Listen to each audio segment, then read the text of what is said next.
essa esperança que é uma necessidade inconstante, pessoal, de se encontrar com Deus, se encontrar com o belo, ela é antiga, né? Ela é antiga porque Sócrates já trazia, né? Platão, mas também, de uma forma mais concreta, existe um profeta assim, chamado Abraão, que ele recebeu uma mensagem de Deus quando ele tinha 90 anos, dizendo que a esposa dele, que era já uma senhora idosa, bem idosa, e que está escrito, né, no livro bíblico de seios mortos, ou seja, uma mulher morta praticamente, assim, com a sua, como se diz assim, com a sua fecundidade morta, né? Ele recebeu essa certeza de Deus que ele ia deixar muitos descendentes. E aí ele se questionou, falou assim, mas como, né? Se eu já sou um velho, a minha esposa é velha e nós não podemos ter filho, como é que a gente vai deixar muitos descendentes? E aí Deus falou no coração dele assim, e aí com bem velha, bem idosa, ela deu à luz a Isaac, um menino. E aí eles ficaram super felizes, mais esperançosos ainda, porque ele sabia que essa esperança era algo divino. Só que aí Deus falou com ele de novo, falou assim, olha, você deu à luz a esse filho, Isaac, então eu quero agora que você mate esse filho por mim, pra mim. E aí o coração dele ficou triste, né? Como que Deus fala que eu vou gerar muitos descendentes, ele demora para me dar um filho, e quando ele me dá eu tenho que matar, eu tenho que ofertar. Então ele levou Isaac até o sacrifício, né, em cima do monte, para ofertar. Aí quando ele ia matar, Deus falou, não precisa, mata um cordeiro num lugar que eu sei que você me ama do mesmo jeito.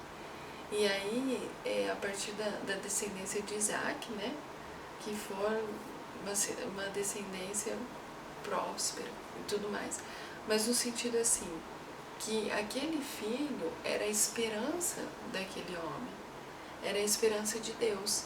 E aí quando a gente faz uma leitura hoje, por exemplo, de Jesus Cristo se encontrando com os sumos sacerdotes, e ele toca no nome de Abraão, e os sumos sacerdotes falam assim, o Senhor, Jesus, não tem nem 50 anos, como que o Senhor fala de Abraão, que viveu há mais de 1000 anos antes do Senhor? Ele falou assim, porque na verdade, ele falou assim, quem é o Senhor para dizer isso, se o Senhor nem se encontrou com este homem, Abraão? Aí ele falou assim, eu sou, eu simplesmente eu sou.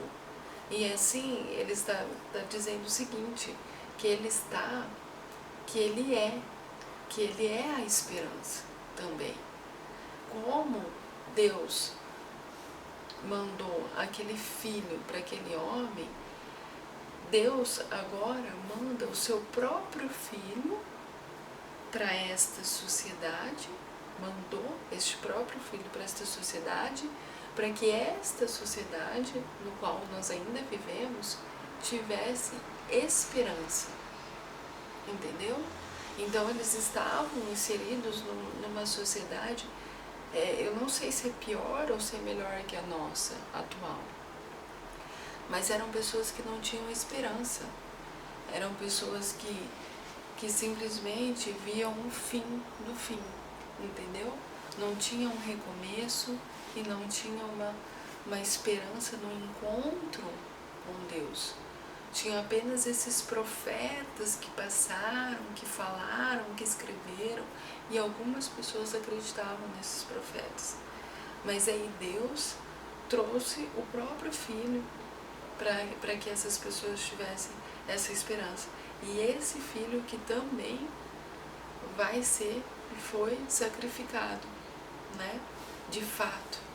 para que as pessoas olhassem e falassem assim, existe uma esperança para encontrar com Deus, né? Então antes não existia, e depois de Cristo existe. Então por isso que Cristo fala, eu apenas sou, eu sou o que sou, eu sou. Por quê? Porque na verdade ele é atemporal, ele é o próprio Deus, ele sempre esteve. Ele sempre esteve. E ele, como aquela mulher de Abraão, que estava infecunda, que estava morta, né, na sua fertilidade, assim é Cristo também renovando a mortalidade, a infecundidade, renovando essa esperança. Entende? Então é por isso que nós falamos de esperança. E aí, de uma forma prática, como que a gente aplica essa esperança, né? Vocês que estão aqui, né? Eu sempre convido vocês a aplicarem primeiro a vocês, porque eu falo que é para mim também. Eu tento aplicar pelo menos, primeiramente a mim, depois aos meus e depois aos nossos futuros alunos, né? Da nossa Stella High. Mas assim, como a gente faz a aplicabilidade dessa virtude? A gente faz no cotidiano, na vida cotidiana, entendeu? Como diz aquele escritor, né, em que a gente fala santos na nossa igreja, José Maria Escrivá, ele fala no extraordinário, da vida ordinária, né? Então, ele tem um livro que ele diz assim, que o trabalho de Deus é a obra de Deus, entende? E sabe qual é a obra de Deus? Acabar as tarefas pessoais com perfeição, com beleza, com primor. Então, ele está falando isso porque ele estava mostrando a uma pessoa uma construção, eles estavam em cima de uma construção e ele estava falando, olha só como essas pedras são acabadas, são lindas, são rendas, praticamente. Então, é assim que Deus convida a fazer nosso trabalho, com perfeição, entendeu? Então, a gente entende que essa realização desse trabalho com perfeição é a própria esperança. Porque você não vai esperar, literalmente, uma mensagem do alto jogar na sua cabeça falando que você tem que reagir, né? Que você tem que fazer coisas boas, coisas belas, coisas virtuosas que levam a Deus para que você possa encontrar com Deus um dia, entendeu? Mas você vai encontrar tudo isso na realização das suas tarefas cotidianas, na realização dos trabalhos. E a nossa aplicabilidade da esperança com os nossos, conosco, com os nossos futuros alunos, é através essa virtude da esperança, é através dessa realização de trabalho visando a perfeição. Entende? Então nós vamos convidar uma criança a realizar o pequenino trabalho dela com amor e perfeição. Claro que com os olhos de uma criança, né? Mas intimamente ligado à virtude da caridade, que é o amor, entende? E nós vamos trazer para elas contos, histórias, livros virtuosos para que elas encontrem essa esperança, essa virtude da esperança. E eu quero finalizar essa aula um pouco curta, né?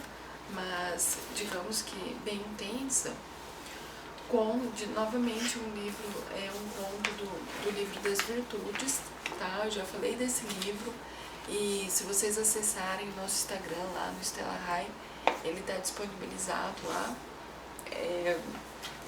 É o seguinte, dentro desse livro não existe a virtude da esperança, mas existe a virtude da compaixão que nós podemos entender como a caridade. E aí dentro dessa virtude da compaixão existe um conto que é um pequeno livro, que eu tenho ele, que é um livro de Tolstói, chamado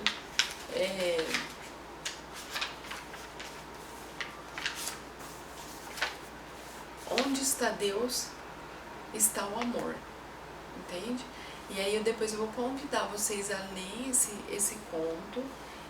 Quem não puder comprar um livrinho de Tolstói, entra lá no Linktree, baixa o livro das virtudes, vê na página 124, nas virtudes de compaixão, esse título, Onde está Deus, está o amor, em que ele fala todo o encontro de um homem que estava desesperançoso com Deus, entende? E aí lá pelas tantas ele entendeu que aquilo que deixou ele muito triste, que eu não vou contar, depois vocês vão procurar, era a vontade do próprio Deus, né? E quando ele entendeu isso, a vida dele se transformou, entendeu? Então, ele coloca assim, sua vida transcorria em harmonia, em paz, punha-se trabalhar ao amanhecer, e terminado o dia colocava a lâmpada sobre a mesa e tirava o livro da prateleira e sentava-se para ler. E quanto mais lia, melhor compreendia uma suave serenidade envolvendo-lhe a alma. Então essa suave serenidade é a esperança. É ele olhar para o novo diante dos acontecimentos passados. E aí o conto ele traz toda essa trama de como que ele vai se encontrar com Deus, como ele vai. E aí ele vai percebendo que era a esperança que ele tinha no coração e que ele colocava no coração das pessoas, de atitudes melhores, entende? A pessoa que passava fome, ele ajudava a dar de comer, para mostrar que aquela era uma circunstância passageira. E que daqui a pouco aquela circunstância não existiria mais, não vai existir daquela forma. Não significa que ela não vai continuar passando fome, mas vai surgir uma esperança nela. E ao final ele consegue esse encontro verdadeiramente com Deus, passando pela virtude da esperança. Então eu gostaria que vocês lessem esse conto. Se vocês tiverem alguma dúvida, pode me procurar para a gente poder conversar um pouco mais, ok? Então eu gostaria de encerrar por aqui essa aula sobre a esperança e trazer para vocês esse convite de viver essa virtude através do trabalho, das realizações cotidianas e desse encontro com Deus que está na metafísica, ou seja, não está mais no físico, está acima do físico. E depois trabalhar isso com as pessoas que chegam até nós para começar da nossa casa e depois no Stella High. Então, muito obrigada, boa noite e a gente se fala.